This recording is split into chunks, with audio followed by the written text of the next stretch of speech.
Yo, what's going on, guys? I'm going for 7 in a row in this league I'm in online, and I have Damian Lillard, Andre Drummond, Wesley Johnson, Eric Gordon, and Timothy Mozgov. I'm trying to move Wesley Johnson for someone like Chris Middleton or someone who's like a good defensive three but can also shoot really well. And Wes is good defensively, but shooting wise, he isn't too great. And I find Andre under the rim for the nice standing dunk play. I also want to thank you guys for the support on the guide. If you haven't checked it out, please go down in the description below to at least check it out, look at what it has in store. You might want to buy it, might not. If you do, it'd be great. If you don't, also cool. Anyway, back to the gameplay. Pushing it with Damian Lillard right here.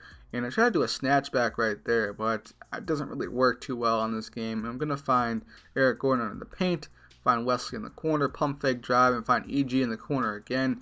And I love Eric Gordon's new jumper. It is really nice, and I think, personally, once shooting is buffed, because I know it's going to be buffed. I mean, there's been way too many complaints. Like, when you know or when you see Operation Sports people complaining about shooting, like actual sim heads complaining about shooting that you can't make a shot, you know it's going to be buffed. So, back to the gameplay as Blake Griffin pretty much just destroys Andre right there. Couldn't really get a reaction from him. But in the patch, the few things I would want to see are some of the fouls toned down. I feel like if you're playing straight up defense with your hands just straight up, there are too many bailout calls. And also, there are way too many and ones where the players aren't even looking at the rim. Like, it's those shooting fouls underneath the paint, because those are far more frequent than last year, but they need to tone those down as well. Like in tomorrow's gameplay, you'll see that Mozgov gets fouled under the rim, and he's not even looking at it. He just tosses the fucking ball into the hoop, and it goes in for an and one. It's like, what the hell are you going to do? I mean, at least wrap him up or don't even let him shoot if it's at that high of a success rate. But anyway, I find Thaddeus Young right there for the nice dunk. He's driving when Conley gets just swatted by Andre. Andre should have gotten an assist right there for Blake, but oh well, doesn't get that. Up 6 right now, pushing the ball.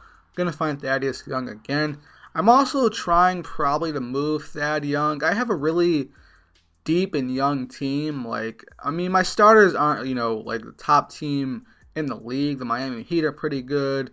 The Raptors are pretty good. The Wizards are pretty good. The Kings are pretty good, lineup-wise at least. And as you can see right here, I found Stauskas in the mid-range area for that nice perfect release jumper. And that was actually the first perfect release of this league season that I've got with any player. And I might actually move Stauskas to the 3, because when I run that play, a lot of people rotate down to Andre because that's my main option for the play. So Stauskas would normally be wide open for a nice mid-range jumper. Gonna throw the lob right here to Thaddeus Young. We're just running right now. They really can't stop us. And I really like this team. The only thing I'm missing really is a true star. I mean, it's more of a team's team. It's not, one guy and 4 role players. So I'm trying to get everyone involved. The first, I would say maybe 5 to 6 games, I was scoring 30, 40, 50-something points on Andre Drummond each game, just trying to make a statement with him. And so far since then, I've been doing more team play. Right there, I tried that post move, but I didn't get the bump because he moved out of the way. But yeah, man, back to the patch discussion. Those were the few things I wanted to see addressed gameplay-wise.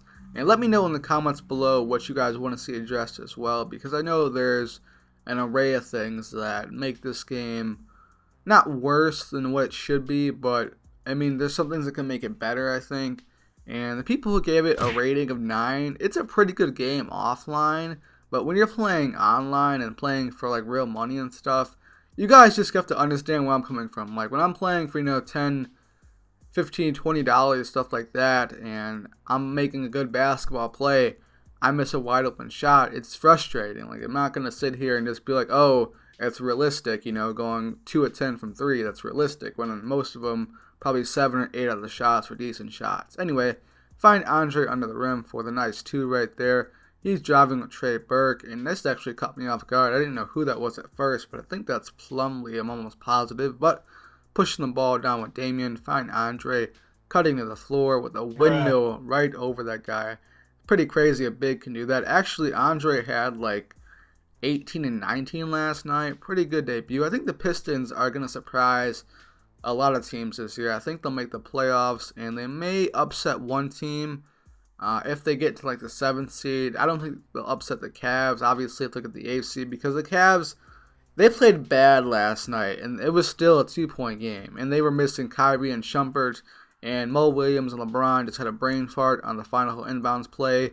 So I think the Cavs will definitely be the 1st seed, and the Pistons may challenge for the 7th or 8th seed. So that should be pretty interesting to see.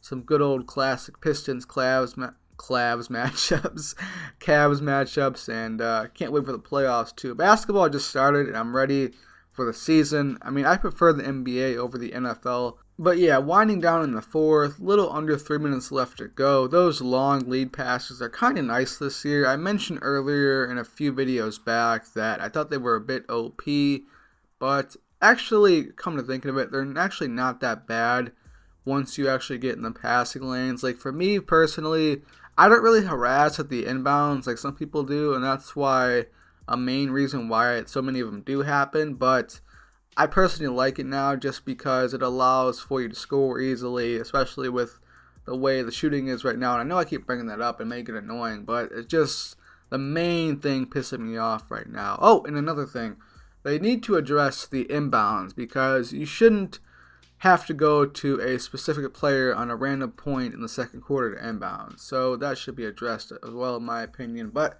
this gameplay is coming to a close. If you guys learned something new or enjoyed the video, please subscribe to the channel. Also, don't forget to check out the guide as well. With that, I'm out. Peace.